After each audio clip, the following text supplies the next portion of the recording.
नबी रज़ा नाम है मेरा। क्या नाम है? नबी रज़ा। नबी रजा। कहाँ से हैं आप? मैं यूपी से भी हूँ, दिल्ली से भी हूँ, ऐसे समझिए। हाँ। अच्छा, वक्फ बिल को कैसे देख रहे हैं? बिल पास हो गया है, लागू भी हो गया, लेकिन जगह जगह पे विरोध देखने मिल रहा है। पश्चिम बंगाल में हिंसा तक देखने को मिल रहा है। आखिर क्यों?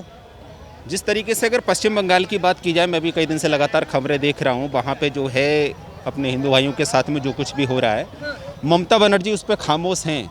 अगर किसी अदर स्टेट में सपोज भारतीय जनता पार्टी की जहां सरकार है और वहां पे कोई भी इस तरीके का इंसिडेंट होता है, तो ममता बनर्जी को लेके अखिलेश यादव हों, तेजस्वी यादव हों, केजरीवाल हों या हमारे राहुल गांधी जी हों, हमारे देश के जो है नेता प्रतिपक्ष जो हैं, संसद की पटल पे जो खड़े होकर बड़ी बड़ी बातें करते हैं, तो एक तरीके से सब हमलावर हो जाते हैं भारतीय जनता पार्टी के ऊपर। लेकिन आज जो बंगाल के अंदर हो रहा है, उसकी जितनी कड़ी निंदा की जाए वो कम है। ममता बनर्जी को आगे आके मोर्चा खुद संभालना चाहिए। और जो वहाँ पे हिंसा है, अभी जो रूप धारण कर चुकी, कई सारी मौतें भी हुई हैं वहाँ पे। अगर वहाँ पे चलो मुर्शिदाबाद में जिस तरीके से वक्फ बोर्ड के अगेंस्ट जो वक्फ बोर्ड का जो एक तरीके से अमेंडमेंट एक्ट जो लाए हैं और उसका विरोध कर रही हैं, तो वहाँ के जो आम लोग हैं, जो हिंदू हैं, उनके साथ उनको प्रताड़ित किया जा रहा है। उनकी क्या गलती है उसमें? अगर आपकी लड़ाई है, सरकार से लड़ाई है, लोकसभा में पास हुआ, राज्यसभा में पास हुआ, राष्ट्रपति की मंजूरी मिली, वहाँ से कानून बन के तैयार हुआ, आप उसको सुप्रीम कोर्ट में चुनौती दीजिए। आप अपनी लड़ाई जो है सुप्रीम कोर्ट में जाके लड़िए, सरकार से लड़िए। लेकिन वहाँ के जो है पर्सनली वहाँ के लोग जो है, वहाँ के जो स्थानीय लोग हैं, उनसे आपकी क्या लड़ाई है? एक तरीके से वहाँ की जो अगर घटना की बात करें और ममता बनर्जी जो करा रही हैं, जिस तरीके से 2025 के विधानसभा चुनाव में जिस तरीके से अभी अरविंद केजरीवाल के साथ में मुझे देखने को मिला, वो दिन दूर नहीं है जब अप्रैल 2026 में वेस्ट बंगाल के अंदर असेंबली इलेक्शन होगा, तो बड़ा झटका ममता बनर्जी को लगेगा। बिल्कुल लगेगा। अगर उनके साथ तो झटका लगते लगते मुसलमानों के साथ है। 5,000 से ज्यादा मुसलमान सड़क पे है और वो कह रही है गोली खाना पड़े तो खाएंगे, लेकिन इस बिल को लाने नहीं देंगे। आप समर्थन करते हैं बिल को? बिल को समर्थन करना ना करना वो अलग चीज़ है। लेकिन सबसे पहले मैं मुर्शिदाबाद की ही घटना पे बोलूँगा। जिस तरीके से मुर्शिदाबाद के अंदर जो घटना हो रही है, उसमें आम जनता को भुगतना पड़ा। बिल कौन लेकर आया, कानून किसने बनाया? सरकार ने बनाया। लेकिन आम जनता को जिस तरीके से भुगतना पड़ रहा है, तो इसमें बिल्कुल इसमें कोई दोहराए नहीं है कि ममता बनर्जी उस चीज़ में शामिल नहीं है। अच्छा, तो वहाँ पे मुसलमान हिंदुओं के घर पे पत्थर चला रहे हैं, आगजनी कर रहे हैं, तो ये सरकार थोड़ी बोली होगी कि जाके आप पत्थर चलाओ? ममता बनर्जी थोड़ी बोलेंगे कि आप जाओ उनके घर पे पत्थर चलाओ? एक मिनट, इसका रिस्पॉन्स मैं करूँगा। अगर कहीं पे हिंसा होती है तो उस भड़काना, सपोज दैट यहाँ पे ये इतने सारे लोग हैं, यहाँ हिंसा होती है, हम सब करने वाले, रोकने वाला कौन होगा यहाँ पे? हिंसा क्यों हुई? सरकार हिंसा करने भी नहीं बोलेगी। आप प्रोटेस्ट के लिए आए हो, वक्फ के विरोध कर रहे हो, विरोध करो। प्रोटेस्ट करना है करो, जहां करना है शांतिपूर्ण करो, या आप हिंसा करोगे? विरोध का मतलब हिंसा होता है क्या? सरकार तो कोई बोलेगी नहीं कि हमारे राज्य में हिंसा हो, या सरकार ऐसा बोल सकती है कि हिंसा हो हमारे राज्य में? विरोध करना या आंदोलन करना, सुनो, विरोध करना या आंदोलन करना, कोई कानून आया, कोई बिल आया, उसके अगेंस्ट आप विरोध कर रही हैं और उसका जो है आंदोलन कर रहे हैं, उसके विरोध में प्रदर्शन अपना कर रही हैं, उसको एक तरीके से करने वाले जो कर रही हैं। लेकिन प्रशासन की ये जिम्मेदारी नहीं होती है कि प्रदर्शन किस तरीके से होना चाहिए। बिल्कुल होना चाहिए नहीं। तो शासन और प्रशासन दोनों मिले हुए मुर्शिदाबाद वाली घटना में हैं या नहीं?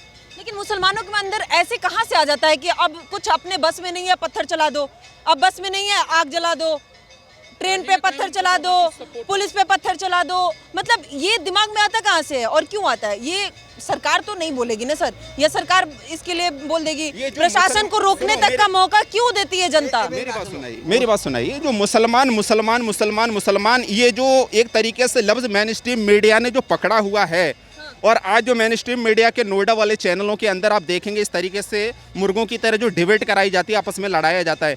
सबसे पहला तो ये है कि ना जाने कितने % मुसलमान, मैं बता रहा हूँ, आज भी मैं खुद दावे के साथ बोल रहा हूँ कि मुर्शिदाबाद वाली घटना से हम कतई भी इत्तेफाक नहीं रखते। वहाँ सरकार को, प्रशासन को आगे आना चाहिए। और जो लोग प्रताड़ित किए जा रहे हैं, अभी जिस तरीके से खबरों में बताया जा रहा है, वहाँ करीब 400 लोगों ने, यानी 400 परिवारों ने वहाँ एक तरीके से पलायन करना पड़ रहा है उनको।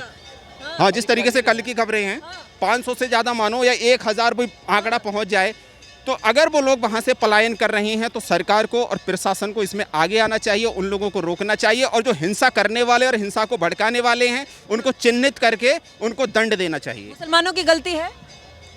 पश्चिम बंगाल मुर्शिदाबाद में हिंसा करने वाले हैं, सबकी गलती है।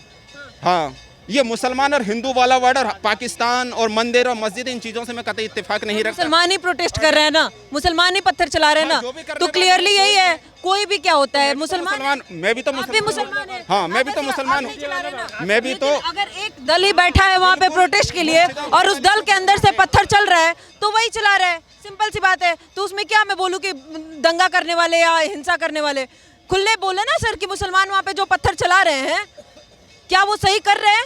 तो सरकार क्या धनिया काटने के लिए रखी हुई है या प्रशासन धनिया काटने के लिए रखा हुआ? प्रशासन जो है एक्शन क्यों प्रशासन नहीं की लेगा? गलती है, मान लिए प्रशासन को भी उस अरे पर कोई एक्शन भी लेना अगर दंगा करेगा, कोई भी दंगा करेगा, आज उत्तर प्रदेश की अगर मैं बात करूं, योगी आदित्यनाथ का शासन है, कहीं भी अगर कोई भी दंगा होता है, योगी का इतना सख्त डंडा है, कोई भी जो है वहाँ जो है हरकत नहीं कर सकता। लेकिन ममता बनर्जी ये क्यों कर रही है?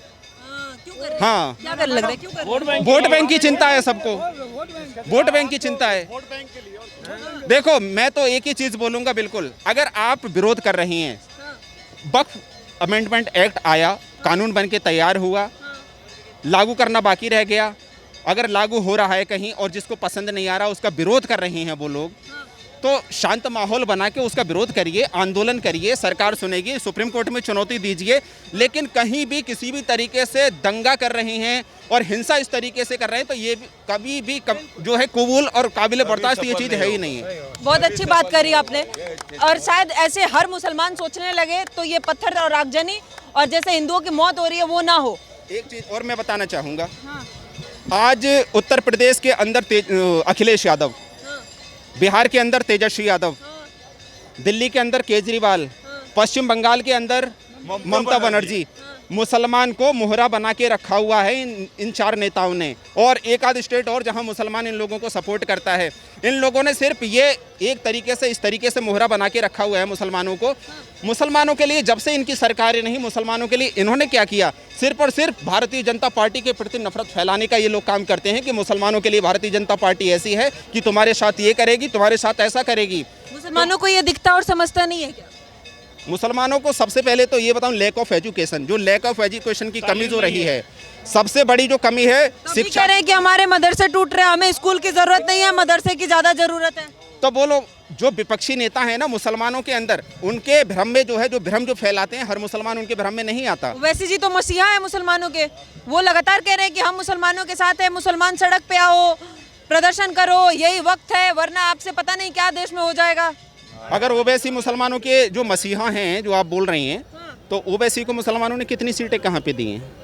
अभी यहाँ पे देखने को मिला आपको जो मुस्लिम बाहुल्य सीट, ओखला वाली मुस्लिम बाहुल्य सीट है, असदुद्दीन ओवैसी ने शिफाउर रहमान को वहाँ से उतारा। और आपने अभी यही बात बोली कि मुसलमानों के मसीहा हैं, तो मुसलमानों के मसीहा जब हैं तो अपने मसीहा को उन्होंने एमएलए क्यों नहीं बनाया जब कैंडिडेट को उतारा? तो मुसलमान मानते हैं कि नहीं उनको? वो तो कहते हैं कि हम हैं मुसलमानों के मसीहा। जानती हैं, मानते हैं, नहीं मानते हैं, ये तो पूरा देश जानता है। मुसलमान नहीं जानता है क्या? मीडिया इस चीज़ को बेहतर जानती है, क्योंकि मुसलमान नहीं जानता। वो लगातार मुसलमानों के लिए आवाज उठाते हैं, कहीं भी मस्जिद टूट रहा है सबसे पहले आते हैं, कुछ भी मुसलमानों के खिलाफ उनको लगता है वो आते हैं, बोलते हैं। तो मुसलमान को नहीं लग रहा है क्या? मुसलमानों को नहीं समझ आ रहा है? अखिलेश यादव मुसलमानों के लिए नहीं आते हैं। तेजस्वी यादव, जो मैंने चार जो नेता बताए थे अभी, सब आते हैं। उनको तो ओवैसी जी कहते हैं कि वो भी पॉलिटिक्स कर रहे हैं, सिर्फ ओवैसी जी नहीं पॉलिटिक्स कर रहे हैं। अच्छा, कौन पॉलिटिक्स कर रहे हैं? विपक्ष के बाकी नेता हो, कांग्रेस हो या फिर अखिलेश यादव हो। हाँ बिल्कुल, सब अपनी अपनी राजनीतिक रोटियां सेकने में लगे हुए हैं।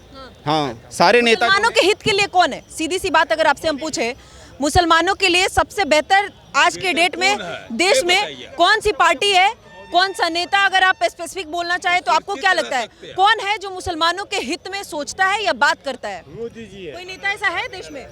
देखो, मुसलमानों की अगर मैं बात करूं तो आज अगर आज मैं बात करूं तो मुसलमानों के हित में कोई भी नहीं है। अगर भारतीय जनता पार्टी की बात करेंगे तो भारतीय जनता पार्टी ने भी जो सबका साथ सबका विकास वाला जो नारा दिया है, तो उसमें भी मुसलमानों के लिए मोदी जी ने भी कोई कमी नहीं छोड़ी है। क्यों भाई?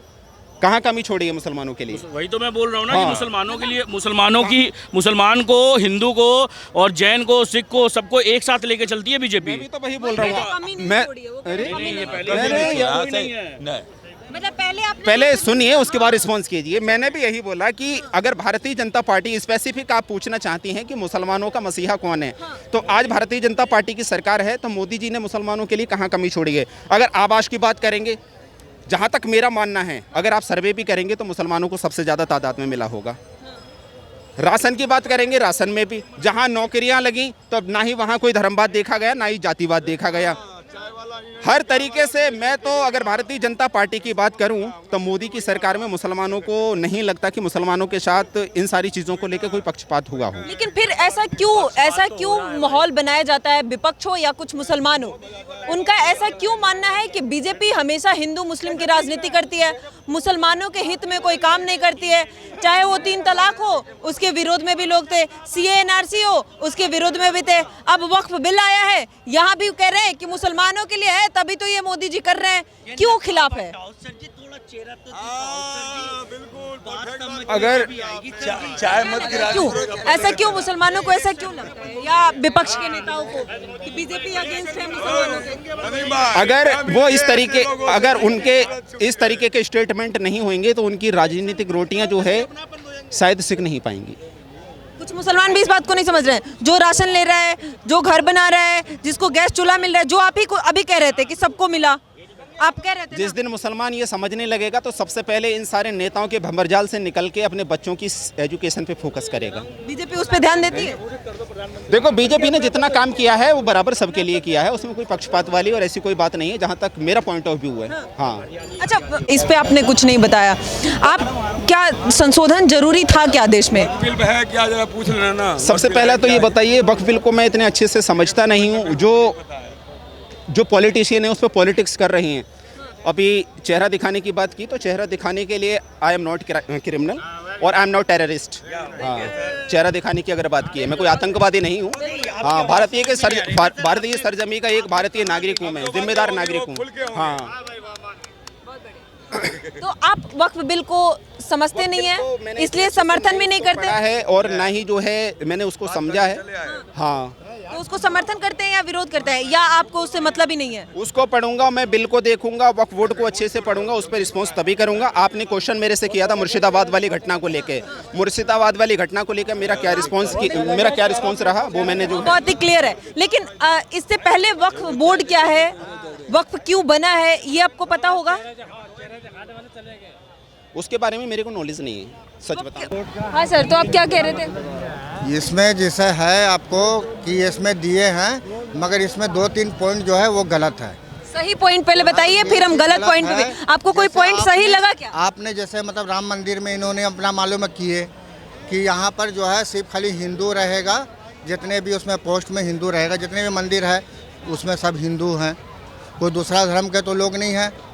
जो भी है उसका सेक्रेटरी है या जो भी है, गलत है कि हिंदू को रखा गया है। समझ रहे? वक्फ जब गुरुद्वारा है तो उसमें गुरुद्वारा प्रबंधक है, वो सरदारे लोग उसमें है, दूसरा कोई नहीं है। अब इसमें नया रूल निकाल दिए कि इसमें गैर मुसलमान रहेगा, तो ये मुसलमान की संपत्ति में दूसरा कोई कैसे रहेगा? संशोधन में कुछ सही चीज है क्या? इसमें तो मंदिर है, इसमें आपका मंदिर कैसे नहीं है? आप इसमें मालूम है मस्जिद भी है वक्फ बोर्ड में, इसमें मालूम सरकार कह रही है कि जो ईदगाह भी है, वो जाके मस्जिद में नहीं बैठेगा हिंदू, फिर वही वाला बात है, वो तो ऑफिस में बैठेगा, पता होना चाहिए। वो जाके देख भी सकता है, घूम भी उसमें सकता महिला है। भी रहेगी। जब वक्फ बोर्ड को मतलब ही वक्फ नहीं बोर्ड है। सिर्फ कब्जा इस्लामिक चीज पे कर सकती है, सारे इस्लामिक लीडर है उसमें। अगर कोई कब्जा हिंदू की जमीन पे, सुनिए आप सुनिए, लेट मी कंप्लीट। अगर कोई भी कब्जा हिंदू की जमीनों पे कर ले, अगर तुम जज हो, मान लो मेरा तुमसे कोई केस हो गया, मैं सुनिए कोर्ट में, मैं जब जज आपको तो अपने खिलाफ आप कोई गवाही देंगे या फैसला देंगे? नहीं देंगे। जब सारे वहाँ पे मुसलमान है तो हिंदुओं को तो सीधे दबाया जाएगा, क्यों नहीं दबाया जाएगा? सब कुछ आपकी सरकार यही तो है कि आप लड़ ही नहीं सकते। हिंदू तो हिंदू वक्त जाके दावा कर दिया और एक निकल चीज़ गया, मुझे बताइए। अब हिंदू लड़ते रहे, यही तो संशोधन हुआ है ट्रिब्यूनल में। आप ही का एक बित्ते के लिए जमीन के लिए मालूम है, पर हर व्यक्ति को रहने का अधिकार है, वो हिंदू हो या मुस्लिम हो। बिल्कुल रह रहा है। आप मीडिया हो। नाम क्या है आपका सर? योगेश। कहाँ से आ रहे हैं? मैं दिल्ली से, मैं यहीं से हूँ। आप मुझे ये बताइए, ये मोमेडियन भाई है, ये हमारा भाई है, इसको इंडिया में रहने का हक नहीं है क्या? भारत में रहने का हक नहीं है क्या? पर आप इन पे हर सवाल 2 मिनट, हर सवाल यानी कि हिंदू मुस्लिम पे क्यों आके टिक जाता है आपका? आप कौन है भाई? आप हमारे दुश्मन है। मैं हिंदू। हिंदू है ना? हाँ, मैं हिंदू, और ये भी हमारा भाई एक सेकंड मुझे बताइए, भारत धर्मनिरपेक्ष देश है? हाँ है। तो इस्लामिक पर्सनल लॉ कैसे आ गया? कौन से भाईचारे की बात कर रहे हो आप? घंटे के हिंदू हो, घंटे की तुम भाईचारे की बातें कर रहे हो, हिंदुस्तान- काय की बात है, भाईचारा रह गया। हिंदुस्तान में आप धर्मनिरपेक्ष देश में आप- किसी मैं एक क्या बोल रहा पर्सनल हूँ? लोगों को कैसे फॉलो दिया भाई, जा मैं सकता क्या है, बोल रहा स्पेशल हूँ स्टेटस आपको? कैसे दिया जा सकता है किसी हिंदू पर्सनल कौम मुस्लिम को? देश है ये अपना, यहाँ पर देश सेपरेट नहीं है भैया, सेपरेट नहीं है, यहाँ पर सबको रहने का अधिकार है। हम कब मना करते हैं?